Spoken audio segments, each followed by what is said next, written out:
Voici que Jésus était en train de prêcher le royaume. Il était au bord de la mer.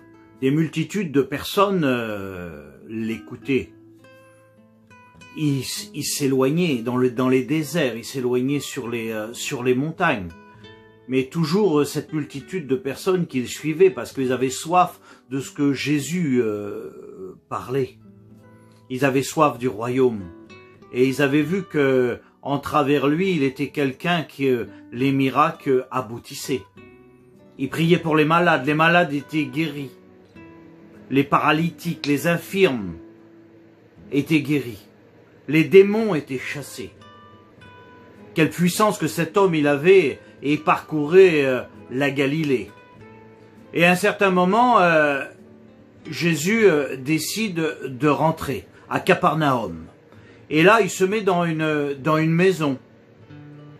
Et puis là, ses disciples étaient avec lui, comme à l'habitude. Mais voilà que sa renommée fut telle que pour les personnes se dit que Jésus était arrivé à la maison. Et là, ils arrivent. Ils arrivent par grande quantité. Donc, ils rentrent dans la maison. La maison devient trop petite. Ils sont autour de la maison. Ils regardent en travers les fenêtres. Ils sont autour de la porte. La cour se remplit.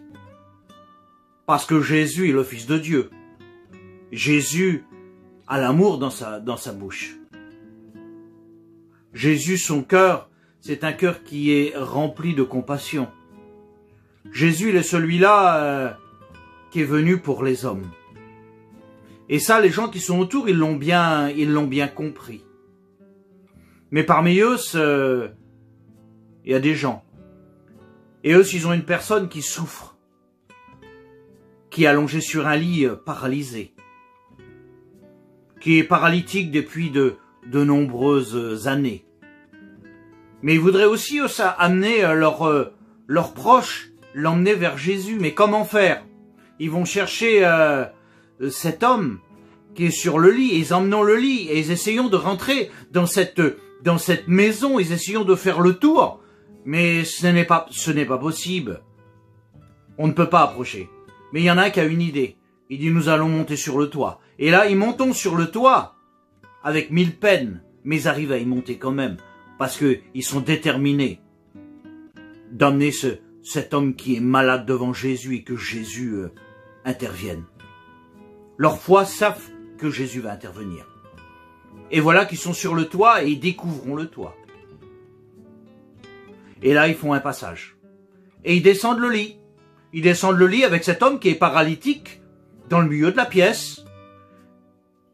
Et Jésus, il est en train d'enseigner. Là, il y a des religieux qui sont là aussi, qui posent des questions. Et Jésus répond à leurs questions. Et voilà que du plafond, il y a ce lit qui descend avec une personne qui est dessus, qui est paralytique. Et Jésus le regarde. Et Jésus voit la foi de cet homme. Et il le regarde et Jésus va dire quelque chose d'étrange pour tout le monde. Cet homme, il est paralysé. Lui, il a besoin d'une guérison. Jésus, c'est pas la guérison qu'il lui apporte. Il lui dit, tes péchés sont pardonnés. Alors là, il y a les religieux qui sont là. Les religieux sont offusqués. Il dit, mais qui est cet homme? Lui qui parle du royaume, lui qui parle de Dieu, mais qui il est? Pour pardonner les péchés, seul Dieu le fait. Mais Jésus rempli de l'esprit. Jésus connaît dans leurs pensées. Et là, Jésus les regarde. Il dit, qu'est-ce qui est plus grand? De dire, lève-toi et marche? Ou de dire, tes péchés sont pardonnés? Et là, on voit que Jésus, à ce moment-là, il s'offusque. On voit que Jésus, il est blessé dans son cœur. Le récit nous le dit, on le voit clairement. Et là, il prend cette autorité que Jésus a, parce que Jésus, c'est un homme qui a de l'autorité. Faut pas oublier qu'il est le Fils de Dieu. Même s'il vient prêcher l'amour, même s'il est plein d'amour, même s'il est douceur. Jésus a une autorité.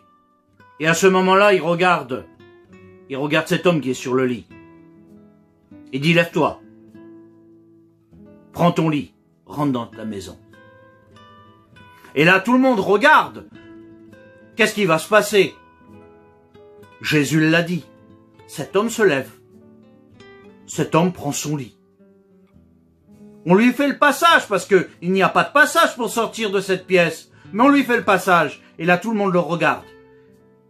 Et cet homme, il est en train de glorifier Dieu.